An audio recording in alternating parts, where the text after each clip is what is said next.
Hello guys, welcome back. कैसे हैं आप सब दोस्तों। चेक रिपब्लिक के हवाले से आज की इस वीडियो के अंदर चेक रिपब्लिक के जो वर्क वीज़ा के अपडेट्स हैं उनके हवाले से आप लोगों के साथ कुछ इन्फॉर्मेशन शेयर करूंगा। और चेक इमिग्रेशन के अंदर या चेक कंट्री के अंदर जो नई चेंजिंग्स आई हैं, स्पेशली उन लोगों के लिए जो थर्ड वर्ल्ड कंट्री से बिलोंग करते हैं या इमिग्रेंट्स हैं चेक रिपब्लिक के अंदर, तो उन तमाम लोगों के हवाले से एक नई कुछ अपडेट्स आई हैं जो आप लोगों के साथ शेयर करनी है। कुछ चेंजिंग्स हैं इमिग्रेशन के कानून के अंदर।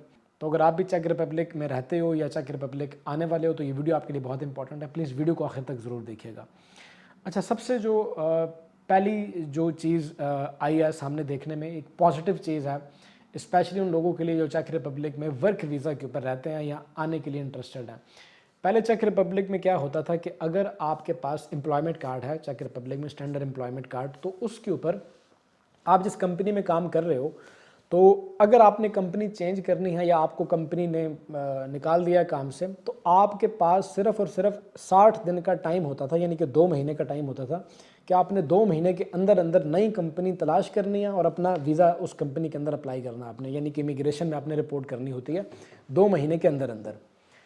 अब इस 2 महीने के टाइम को उन्होंने बढ़ा के 3 महीने कर दिया, यानी कि अगर आपकी जॉब चली जाती है चेक रिपब्लिक में तो आपके पास अब 3 महीने का टाइम होगा। 3 महीने के अंदर अंदर आपने जॉब ढूंढनी होगी और आपने उसको रजिस्टर करना होगा इमिग्रेशन के अंदर।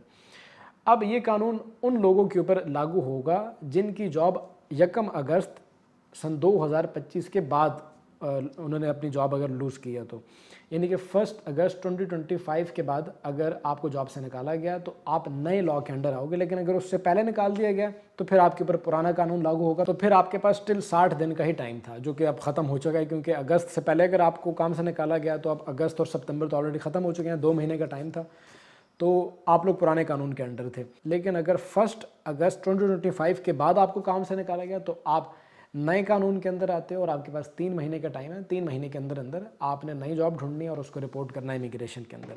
दूसरा जो बड़ा चेंज हुआ है इमिग्रेशन के अंदर वो ये कि जो लोग चेक रिपब्लिक में रहते हैं उनको अच्छे तरीके से पता है कि अगर आप फैमिली वीज़ा के ऊपर हो या आप वर्क वीज़ा के ऊपर हो, आप फ्रीलांसर वीज़ा के ऊपर चेक रिपब्लिक में हो या आप इवन के स्टूडेंट वीज़ा के ऊपर भी हो, तो आप लोगों को एक थ्रेश होल्ड दिखाना पड़ता है इमिग्रेशन को कि आप जो इमिग्रेशन ने डिमांड रखी है, आप जब तक उतने पैसे अर्न नहीं करते या आप उनकी रिक्वायरमेंट्स को, इनकम रिक्वायरमेंट्स को मीट नहीं करते, तो आपका वीज़ा चेक रिपब्लिक एक्सटेंड नहीं करता। अब अगर आप चेक रिपब्लिक में जॉब कर रहे हो तो आप ऑफ कोर्स जब अपना वीज़ा आप रिन्यू करोगे तो आप अपना जॉब कॉन्ट्रैक्ट दोगे, अपनी सैलरी स्लिप्स दोगे। इन्हीं चीज़ों को देखते हुए इमिग्रेशन जज करेगी कि आपकी जो थ्रेश होल्ड को मीट करने की जो रिक्वायरमेंट्स है कि आप उसको फुलफिल कर रहे हो या नहीं फुलफिल कर रहे। इसी के साथ आपसे वो आपका लीज एग्रीमेंट मांगते हैं। लीज एग्रीमेंट के ऊपर अगर तो आपका रेंट मेंशन हो कि आप कितना रेंट पे कर रहे हो, तो फिर तो वो उस रेंट को काउंट करते हैं, उसको मल्टीप्लाई करेंगे साल से कि आप फिर उसको कैलकुलेट करेंगे कि आप एक साल में कितना रेंट पे करोगे, कितनी यूटिलिटीज़ होंगी, तमाम चीज़ें वो उस तरीके से कैलकुलेट करते हैं। अब मैं यहाँ पे आपको बताता चलूँ कि पुराने कानून के अंदर क्या होता था कि लोगों के लीज एग्रीमेंट के ऊपर रेंटिंग अमाउंट मेंशन नहीं होती थी पहले। तो इमिग्रेशन अथॉरिटीज़ क्या करती थी कि वो उस एरिया के अकॉर्डिंग कि उस एरिया में इतने स्क्वायर फीट का जो अपार्टमेंट है उसका क्या रेंट चल रहा है, उसको देखते हुए वो आपका रेंट एज्यूम करते थे और वो उस हिसाब से फिर आपकी कैलकुलेशन होती थी। तो दोस्तों, अब जब आप वीज़ा अप्लाई करने जाओगे, ये जो नया कानून है इसके अंदर, तो अब जो आपकी डेप्थ अमाउंट होगी उसको वो कैलकुलेट करेंगे आपके एकोमोडेशन या रेंटल एग्रीमेंट के साथ। तमाम चीज़ों को अब कैलकुलेट किया जाएगा। तो कोशिश करें कि आप ऐसी जगह के अंदर आप अपना लीज एग्रीमेंट करें जहाँ पे आपका रेंट कम हो, क्योंकि ऑफ कोर्स अगर आपका रेंट ज़्यादा होगा तो फिर जो आपकी इनकम है उसके ऊपर इफेक्ट पड़ेगा। अगर आपकी इनकम कम है तो फिर ऑफ कोर्स आपका वीज़ा रिन्यू नहीं हो सकता।